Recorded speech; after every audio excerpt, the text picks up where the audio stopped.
Hello, I'm the nostalgia critic guy, remember? So you don't have to. We've seen Disney rely on lazily developed cash cows for a while. While they can innovate with groundbreaking entertainment, they can also coast with easy, fast cookie-cutter media.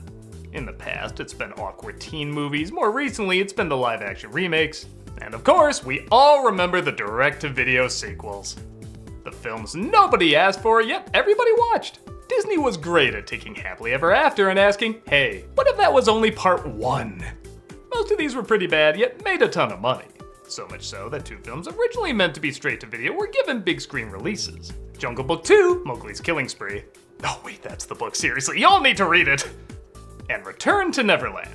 It was ripped apart by critics, equally hated by audiences, and I think it's okay.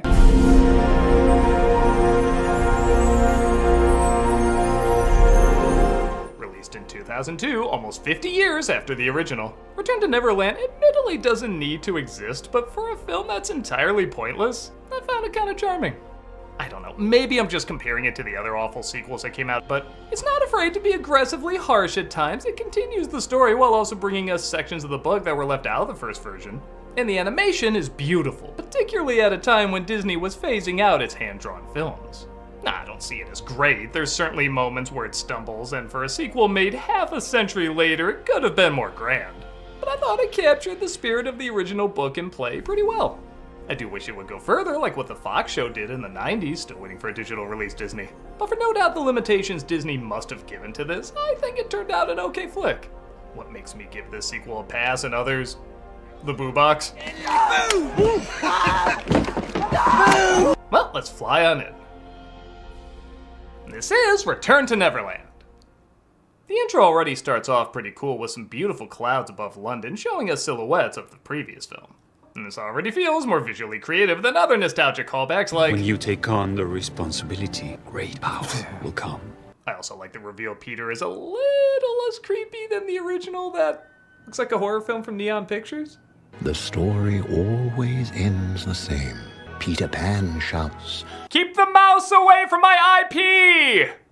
Wendy grows up, played by Kath Soucie, and has a family of her own, along with a son named Danny and a daughter named Jane, played by Harriet Owen. The second star to the right. Oh, you just lost a second star right there with that pop song. Yeah, that's sadly one of the most jarring things about this sequel. The songs aren't timeless like the original, but rather the most 2002 thing you can get. The second star to the right. The only soundtrack more 2002 would be Britney Spears' movie Crossroads. And the only reason I say that is because it beat this movie at the box office. So going that direction didn't work anyway. To tell you that the dreams you plan. I also like Peter Pan gets top billing, as if he's gonna be in other 2002 movies like Rollerball or Star Trek Nemesis. our story begins in difficult times. Disney in 2023. Actually, this takes place during World War II. Huh, should have gone with Windtalkers on that last joke. As Jane's father is drafted, having to leave his family behind. I want to go with you. I need you here to take care of your mom and Danny. Can you do that for me? When there's a smile in your cherry. Yeah, not even 5 minutes in and we're already in the Disney version of The Pianist. I give credit they're going this dark this early. However, the same care doesn't always transfer to the characters' names. What is it, Nana 2? Nana 2? That's some Belle's Magical World writing there. What was Jane's original name? Wendy Jr.? All right, now here we go into the bomb shelter. Sorry, I have to respect a Peter Pan movie that has the line, "into the bomb shelter." I don't like planes and bombs. For a moment, it sounded like cannons on a pirate ship. Oh, great. Now I'm scared of pirates. You are terrible at this. Jane makes it home alive. Again, I have to start off a Peter Pan movie clarifying that. And she tries listening to the radio while Wendy tries to distract her son with stories of Peter Pan. Hook will never win as long as there's faith, trust, and pixie dust. Ah, so long, you cut. Hey, what's this rated? The explosions go quiet, but Wendy is told her children have to be put on a train to send them away from the bombings in London. Where? All the children are being evacuated to the country. But you'll be safe there, both of you. I even hear 1 in 5 houses have magic wardrobes that take you on adventures even more scarring than World War II London. Peter Pan isn't real and people don't fly. She's told to keep telling Danny stories of Peter Pan, but war has forced Jane to grow up faster than she expected. You must have faith. Faith? Trust pixie dust? Mother, those are just words from your stories. They don't mean anything. You were the leader of a resistance. You know how stressful it is. This is honestly a well-played emotional moment ruined by, you guessed it, the out-of-nowhere lame-ass pop song. I try.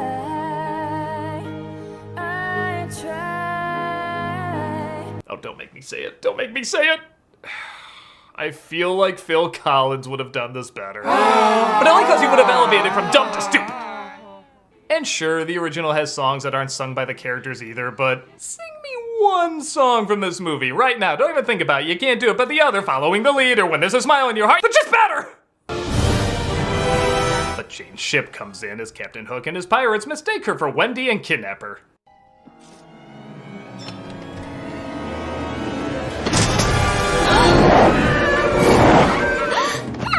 My apologies, miss.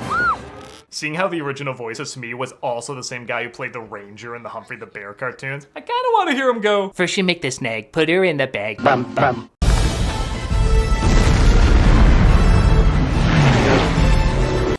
do I even need to say why this scene is awesome? It could have just cut from them throwing her on the ship and making their way to the star.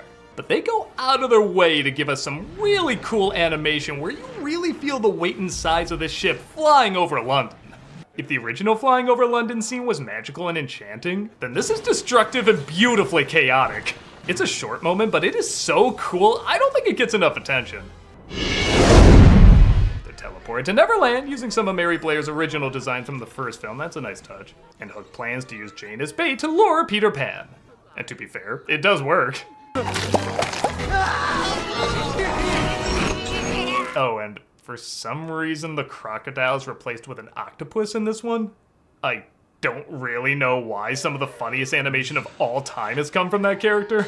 And I don't know, tentacles just aren't that funny. They're other things to other people, I guess, but that just makes me look at this more suspiciously. Oh, the crocodile bought me dinner first.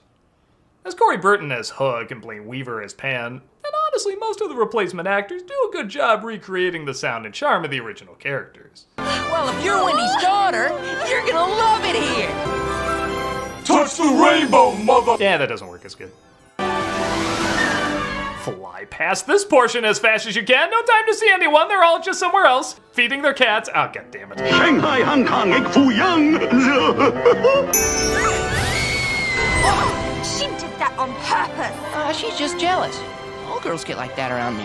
Anyone else feel like Peter grew up into Gaston? He takes her to his hideout and introduces her to the Lost Boys.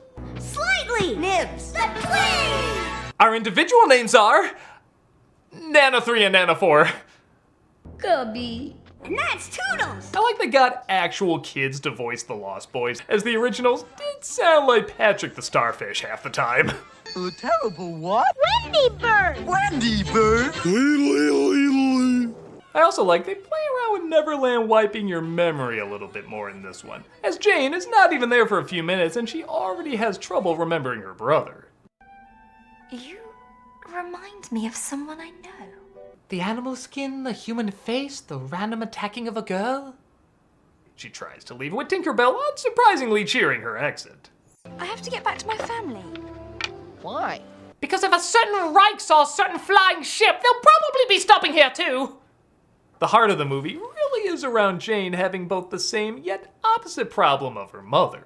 They're both forced to grow up too quickly, but unlike Wendy, who valued her youth but learned the importance of maturing, Jane sees the importance of maturing but has trouble valuing her youth. I just want to go home. Well, you know, the only way out of here is to fly. I got some shit that'll make you fly from Neverland to Wonderland. Pan tries to teach Jane to fly, and while the slapstick isn't anything that great, this bit makes me laugh hard. Even Wile E. Coyote would be like, there's internal bleeding there. When Jane sees none of them are taking anything seriously, she curses them all, including Tinkerbell, saying she doesn't believe in fairies, instantly making her sick. At first I thought, oh man, we're doing this in the first film again, but then I realized I never did this in the first film. It's one of those moments I Mandela affected in my head. I'm so used to seeing it in every version of Peter Pan, I legit forgot this wasn't in the original Disney movie. And it feels so natural that it should be there. Another bit missing from the first, Hook's manipulation of Wendy, or rather her daughter in this version.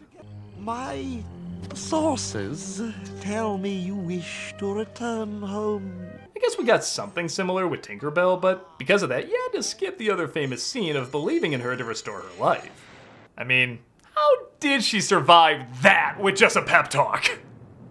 I know these don't sound like big deals because they're in all the other versions, but these takes on these characters are so iconic. It does make a difference to see it done with this Tinkerbell and this Captain Hook. Hell, even Jane is technically a character from the story, she just makes an appearance at the end. And fittingly, I don't think Hook manipulating this version of Wendy would have worked. She seems too smart and dedicated to Peter. But Jane doesn't even like Peter, and is desperate to get home because she takes the responsibility her father gave her so seriously. For these characters, this legit works. Also, this picture of Hook's mother is spectacular. Home to my dear sweet mother. I love it because you have to ask the question, did he dress up like that for the picture to trick her? Or does his mother actually have a mustache and two hooks? Either answer is hilarious. Peter stole my treasure.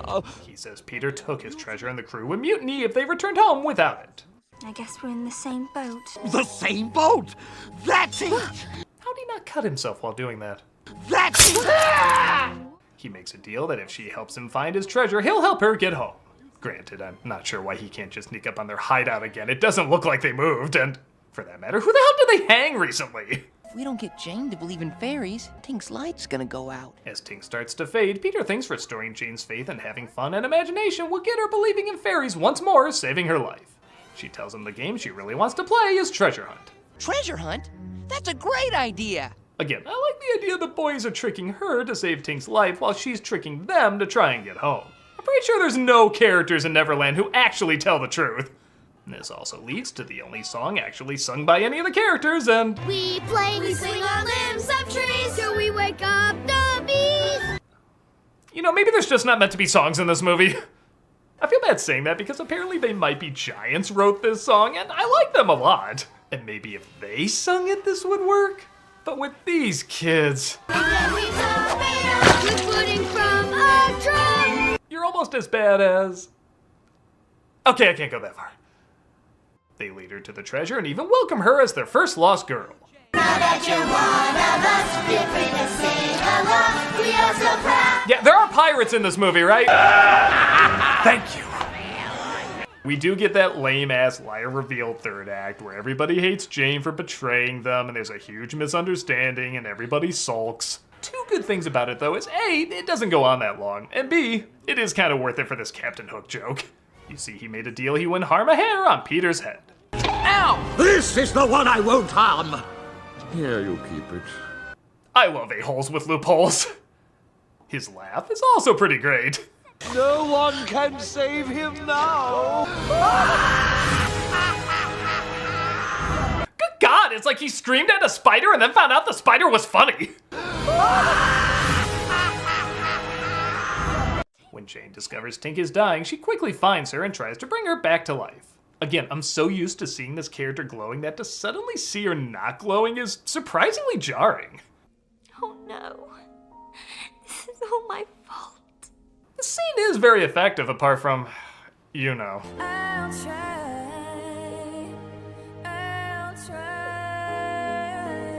You know those applause signs that go off above a studio audience? This is a, remember sad music makes you cry, not this sad music, but something that sounded like this sad music, please cry.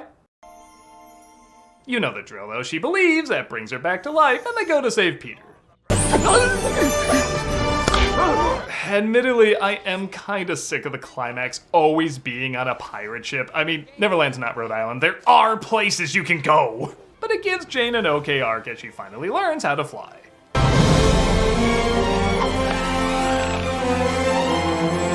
Still easier than flying in Kingdom Hearts. The octopus attack still not being as funny as the crocodile, and man, this originally was meant for home video because we're just an hour in and it's almost over. Darling, what's wrong? Mummy! What is it? Oh. They fly back to London and Jane has all sorts of new stories to tell about Peter. Even Daddy returns home. Daddy! Okay, it's pretty lame, even though I guess it's not surprising we could all see it coming. However, this I didn't see coming. Young Peter shares a very nice scene with grown-up Wendy. Wendy?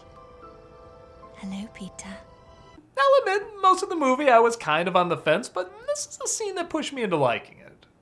I always like stories about someone who aged talking to someone who didn't. And not metaphorically, I mean literally. It's difficult to get across certain life experiences to someone who hasn't gone through them. So one character who has gone through them meeting up with another who hasn't, I find interesting. And even though they don't talk in great length, you can tell they both feel awkward, but also delighted to see the other is comfortable with where they are. You changed. Not really. She helps show him a little bit of maturity by accepting she can grow up, and he helps show that she can still fly because she's filled with childlike happy thoughts. It's a short moment, but it's pretty damn great. Daddy's home! Hooray! What'd you bring me? Scalps. So many scalps. And that was Return to Neverland. Not as good as these, but definitely better than these. I guess I can see how someone wouldn't get into it. It's not really a necessary sequel, nor is it particularly grand or epic. But the callbacks to the classic parts of the story left out of the first one, mixed with just enough spirit and charm, make it an okay watch for me. It's one of those films that easily could have been phoned in like many other Disney sequels, but they put just enough effort into it that I think it earned its big screen release. To me, it's a series of good moments adding up to a good enough flick. Which, okay, doesn't sound like a ton of praise, but those moments really do have a lot of charm and even a little depth to them. It clearly won't win over as many people as the first film did, but it's a valiant attempt to capture at least a little bit of that magic. And when the first film is so magical, capturing even just a little bit of that goes a long way. I'm the nostalgia critic guy, remember? So you don't have to. So we wake up.